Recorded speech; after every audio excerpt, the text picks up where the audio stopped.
नमस्कार।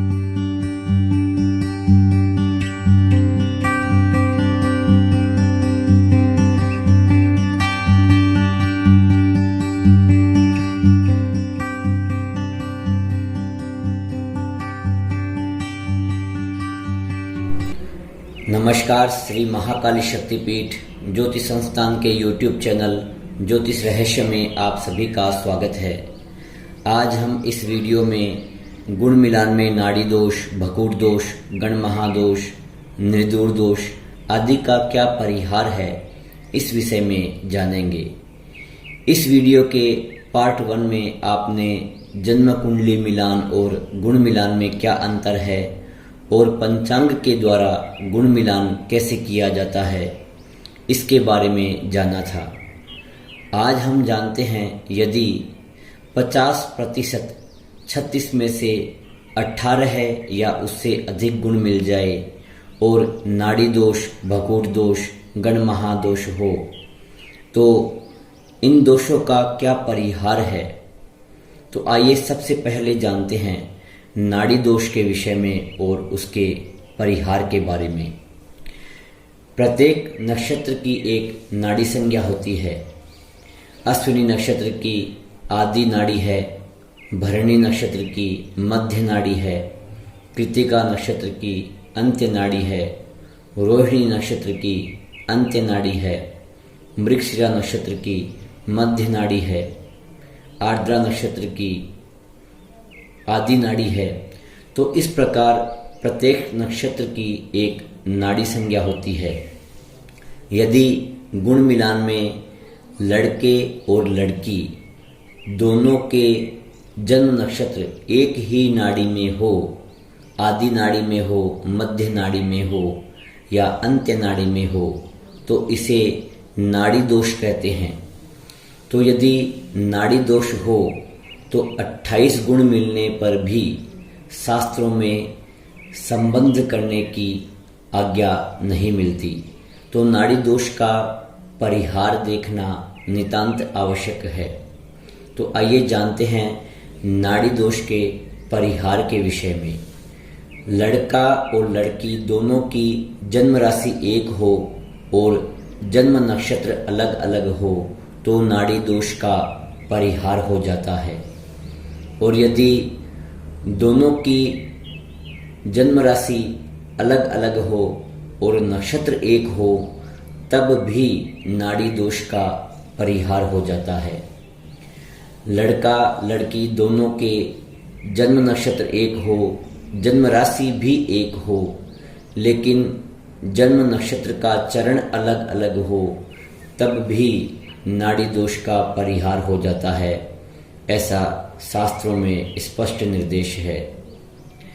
साथ ही आपको चंद्राष्टक वर्ग में भी लड़के के चंद्राष्टक वर्ग में लड़की की जो भी जन्म राशि है उसमें यदि शुभ बिंदु अधिक हो और चंद्रमा स्वयं बिंदु प्रदाता हो तब भी इन दोषों की निवृत्ति हो जाती है और संबंध में हम आगे बढ़ सकते हैं।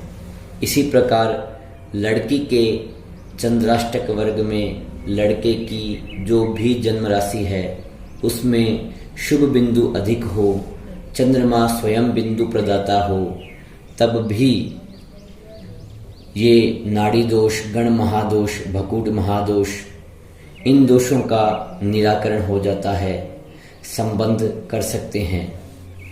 तो जन्म कुंडली मिलान करते समय चंद्राष्टक वर्ग का विशेष विचार करना चाहिए। चंद्राष्टक वर्ग में यदि शुद्धि मिलती है तो बहुत से दोषों का निराकरण हो जाता है।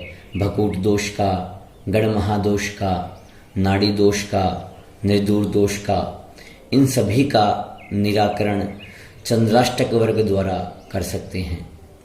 और यदि गुण मिलान में नाड़ी दोष का परिहार प्राप्त ना हो और संबंध करना अति आवश्यक हो तो फेरों के समय स्वर्ण का दान, गाय का दान, वस्त्रों का दान, अन्न का दान करके संबंध करना चाहिए, विवाह करना चाहिए। साथ ही महामृत्युंजय मंत्र का जप करना और करवाना भी श्रेष्ठ है। दुर्गा सप्तशती के संपुटित पाठ करना भी श्रेष्ठ है। सर्वमंगल मंगल्ये इस मंत्र का संपुट लगाकर हवनात्मक दुर्गा सप्तशती का पाठ करना चाहिए या करवाना चाहिए।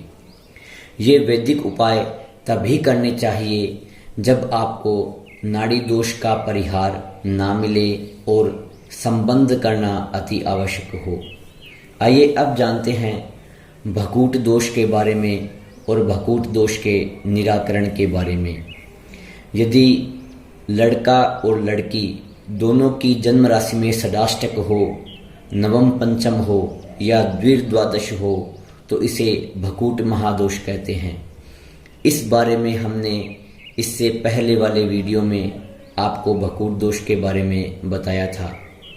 तो यदि लड़के और लड़की दोनों की जन्म राशि में षडाष्टक हो, एक दूसरे की जन्म राशि से छठी आठवीं जन्म राशि हो, नवम पंचम जन्म राशि हो या द्विर्द्वादश दूसरी और 12वीं हो तो भकूट महादोष होता है।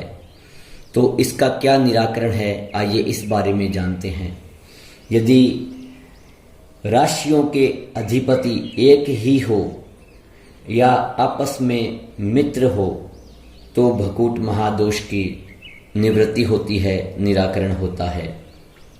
जैसे लड़के की जन्म राशि मेष हो, लड़की की जन्म राशि वृश्चिक हो तो दोनों के राशि अधिपति एक ही ग्रह होगा, मंगल ग्रह, तो इसमें भकूट दोष की निवृत्ति हो जाएगी।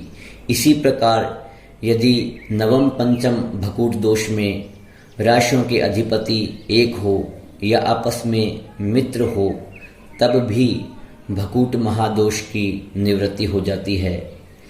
और दोनों की जन्म राशि के नवांश अधिपति आपस में मित्र हो तब भी भकूट महादोष की निवृत्ति हो जाती है।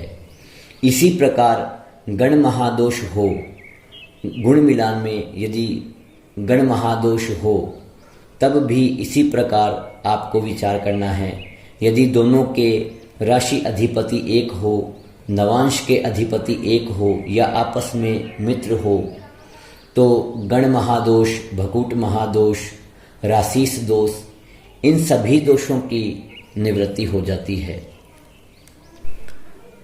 लड़का और लड़की इनके चंद्र नवांश आपस में मित्र हो या दोनों एक ही ग्रह हो, दोनों के चंद्र नवांश के अधिपति आपस में मित्र हो, एक हो तो इसे सूक्ष्म नक्षत्र गुण मिलान कहते हैं।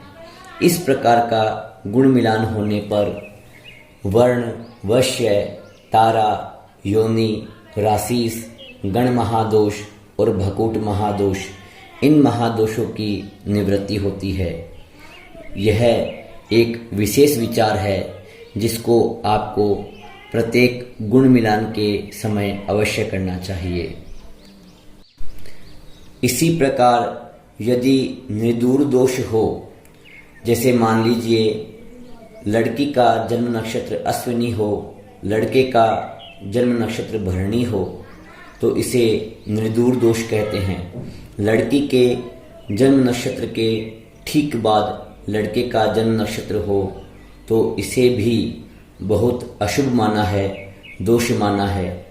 लेकिन यदि दोनों की जन्म राशि एक हो तो निर्दूर दोष का परिहार हो जाता है।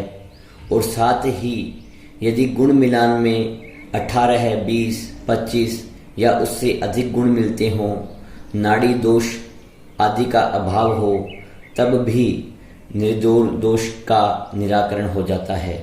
साथ ही चंद्राष्टक वर्ग से भी विचार कर लेना चाहिए। गुण मिलान और कुंडली मिलान के विषय में इतना ही। आपको पार्ट 1 में गुण मिलान और कुंडली मिलान में क्या अंतर है, जन्म राशि के द्वारा गुण मिलान करना चाहिए और पंचांग के द्वारा गुण मिलान कैसे किया जाता है, इस बारे में बता दिया गया है। साथ ही आज के वीडियो में नाड़ी दोष, भकूट दोष, गण महादोष, इनके क्या परिहार है, इस विषय पर भी प्रकाश डाला गया है। यदि आपका गुण मिलान के विषय में, कुंडली मिलान के विषय में कोई भी प्रश्न हो, कोई शंका हो, तो आप नीचे कमेंट बॉक्स पर या स्क्रीन पर दिए गए नंबरों पर व्हाट्सएप द्वारा मैसेज कर सकते हैं। आज के लिए इतना ही। नमस्कार।